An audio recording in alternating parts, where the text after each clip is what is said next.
Welcome to this presentation from the FAA's Aircraft Certification Service. Today, we'll be discussing the revision of FAA Order 8120.23, Certificate Management of Production Approval Holders, to Revision B.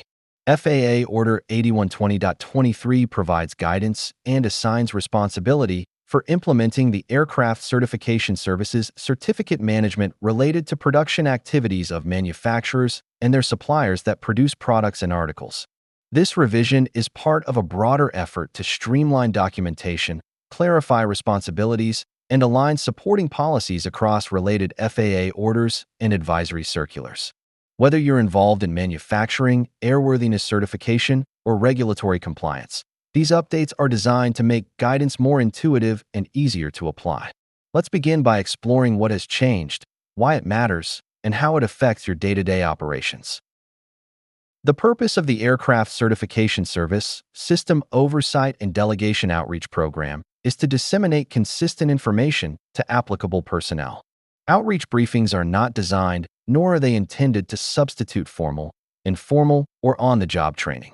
Training requests are coordinated through your manager and submitted to the Workforce Development Branch. The references used in this briefing include FAA Order 8120.23, Certificate Management of Production Approval Holders, FAA Order 8100.11, Requirements for Finding Undue Burden and No Undue Burden under 14 CFR Part 21, and FAA Order 8120.25, Safety Management Oversight of Design and Production Approval Holders. Let's begin with an overview of what this briefing will cover. We will start by looking at reasons for the changes to the order.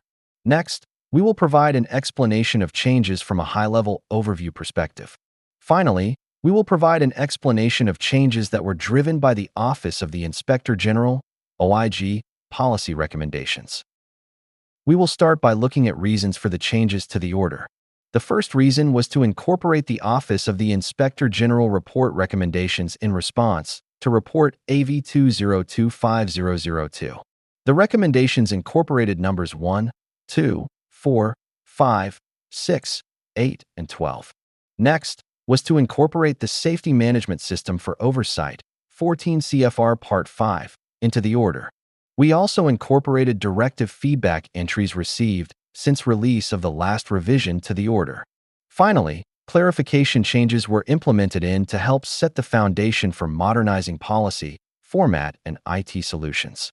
The following will help you understand what changed, why it changed, and how it affects your work. The changes incorporated into the order were driven by three key objectives. First, to enhance clarity. The document has been restructured and clarified to simplify its language and improve usability for all stakeholders. Second, to support compliance. We ensured the order aligned with current regulatory requirements and certificate management for production approval holders. And finally, to foster efficiency, we streamlined procedures to facilitate more accurate planning and scheduling for oversight of manufacturers and their suppliers. Together, these changes aim to make the order more focused and effective in supporting certificate management activities. Now, let's take a look at all of the areas affected and changes implemented in the order. The first areas addressed in the order are in chapters 2 through 4. The driver for this change was OIG Recommendation 2, which was to develop and implement a structured oversight approach for planning and conducting audits to provide a comprehensive assessment of production approval holders' production activities. These changes were implemented to address the organization of an ongoing certificate management process into 4 sections: scheduling audits, planning audits, conducting and documenting audits, and post-audit activities, including the processing of non-compliances. The purpose for these changes is to improve clarity and organization of existing certificate management processes. The next areas addressed in the order were paragraph 3-20 and Appendix B. The driver of this change was relative to OIG Recommendation 2, which was to develop and implement a structured oversight approach for planning and performing audits to provide a comprehensive assessment of the production approval holders' production activities. This change was implemented to require a written audit plan for all principal inspector audits, supplier control audits, and quality system audits. In addition, It defines the information and criteria inspectors must consider when developing audit plans, including past findings, process changes, critical processes, known quality issues, and areas not previously audited. The purpose of this change was to standardize audit planning and documentation. Furthermore, this change replaces a largely ad hoc approach to audit criteria selection. The next areas addressed in the order were paragraphs 3-18 and 3-19. A driver for this change is OIG Recommendation 1, to develop and implement inspector guidance on how to assess risk within manufacturing facilities. These changes were implemented to introduce a fourth pillar to the risk assessment framework addressing the process for determining risk within a facility and preparing a facility plan. This fourth pillar requires the inspector to identify areas of highest risk within the facility to target oversight. This is an additional layer of risk assessment of all Level 1 PC holders and Level 2 high PC holders, conducted quarterly and when needed. This assessment is optional for all other production approval holders. This assessment directs the use of internal production approval holder data, FAA oversight data, and emerging risk indicators to identify higher risk areas and processes. Some examples of this data include production nonconformances, quality escapes, internal audit results, compliance and enforcement history, prior audit noncompliances, interviews with production approval holder employees, new technology, production increase, and organizational instability. The purpose of these changes is to support audit planning and associated facility plan, improving FAA's ability to target oversight in areas with the highest risk within the facility. The next areas addressed were paragraphs 4-7 for -32J and Appendix E. The driver for this change is OIG Recommendation 12, to establish procedures to periodically evaluate a production approval holder safety management system, including how it interfaces with the production approval holder's existing quality system. These changes were implemented to integrate safety management system compliance audits with principal inspector and quality system audits of a production approval holder with a required or voluntary SMS to align with FAA Order 8120.25, Safety Management Oversight of Design and Production Approval Holders. In addition, these changes add non-compliance codes applicable to safety management system compliance audits as identified in Appendix E. The purpose of these changes was to align oversight policy with safety management system requirements and practices. The next areas addressed in the order were paragraphs 3-13 through 3-15. The driver of this change is OIG Recommendation 6, to enhance inspector guidance to account for the number of production approval holders suppliers, including their sub-tier suppliers, what each supplier manufactures, and the number of audits needed to ensure production approval holders effectively controls its suppliers. These changes were implemented to add guidance to strengthen FAA oversight of supplier risk, to include sub-tier suppliers, by expanding the FAA's oversight framework to account for suppliers and sub-tier suppliers, not just primary suppliers. These changes also require FAA to account for what suppliers and sub-tier suppliers manufacture, including articles produced and critical processes performed during facility selection, and to document that information in the Supplier Control Audit Plan to support audit planning and targeted oversight. In addition, these changes establish risk indicators to prioritize supplier and sub-tier supplier facility selection, enhances inspector guidance for distributing the number of audits needed across suppliers and sub-tier suppliers based on risk. The next areas addressed in the order were paragraphs 4-4 through 4-6.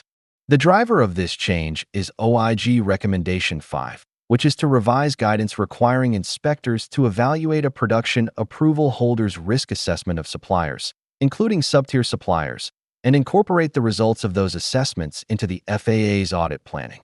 The purpose of these changes is to clarify expectations for audit activities as they relate to the supplier control system element.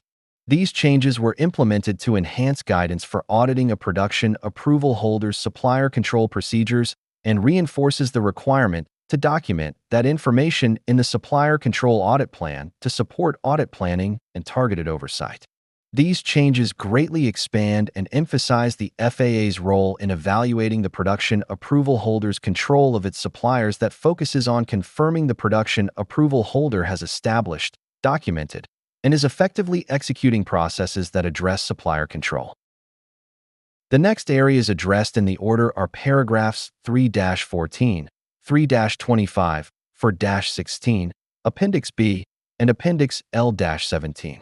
The driver of this change was relative to OIG Recommendation 8, which was to develop and implement guidance requiring inspectors to evaluate production approval holders' supplier control, including review of first article inspections, to verify suppliers can produce conforming parts.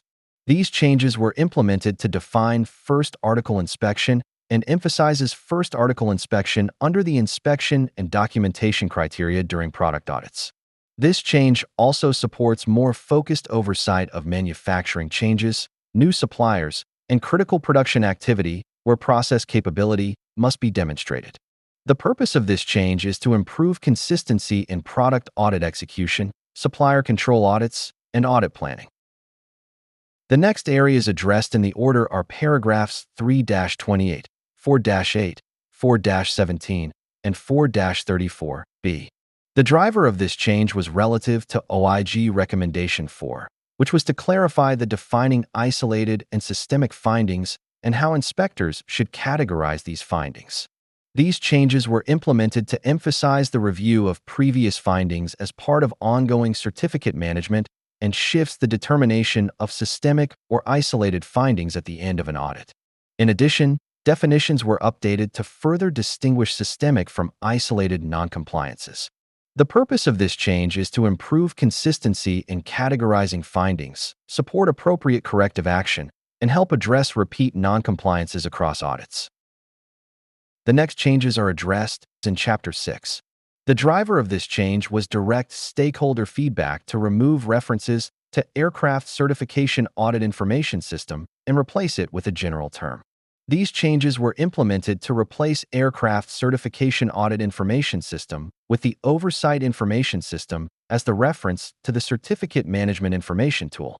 The purpose of this change is to align policy with current and future information tools.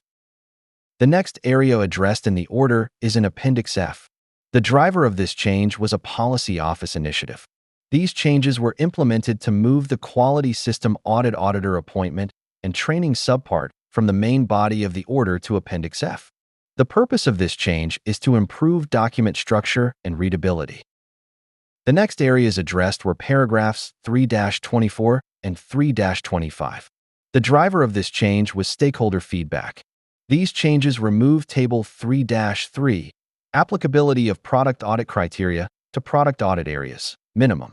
The removal of Table 3-3 allows for auditor flexibility for selecting product audit criteria in contrast to previously being used as a checklist and mitigates misinterpretation of final product versus article.